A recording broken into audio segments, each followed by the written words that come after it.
দুর্নীতির মামলায় বিএনপির ভারপ্রাপ্ত চেয়ারম্যান তারেক রহমানের স্ত্রী ডাক্তার জুবাইদা রহমানকে জামিন দিয়েছে। একই সঙ্গে আপিল গ্রহণ করে নথি তলব করা হয়েছে।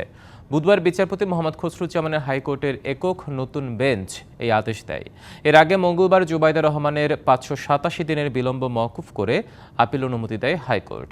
এই মামলার আপিল নিষ্পত্তি করার জন্য গ্রহণ করা হয়েছে। 17 বছর পর দেশে ফিরে সাজার বিরুদ্ধে আপিল করেন তারেক রহমানের স্ত্রী ডাক্তার জুবাইদা রহমান। 2007 সালের 26 সেপ্টেম্বর কাফরুল থানায় তারেক রহমান, স্ত্রী জুবাইদা রহমান ও শাশুড়ি সৈয়দা ইকবাল মান্দ বানুর বিরুদ্ধে 4,81,53,651 টাকার সম্পদের তথ্য গোপনের মামলা দায়ের করে দুদক। 2023 সালের 2রা আগস্ট ঢাকা জজ আদালত তারেক রহমানকে 9 বছরের সাজা আর জুবাইদা রহমানকে 3 বছরের সাজা দেয়। গত বছরের 22 সেপ্টেম্বর জুবাইদা রহমানের সাজা স্থগিত করে স্বরাষ্ট্র মন্ত্রণালয়। নগদ পেমেন্টে 500 টাকা পর্যন্ত ক্যাশব্যাক আর লেনদেনে প্রতিদিন ডিপ ফ্রিজ এবং ঘন্টায় ঘন্টায় এসি টিভি সহ দারুণ সব গিফট।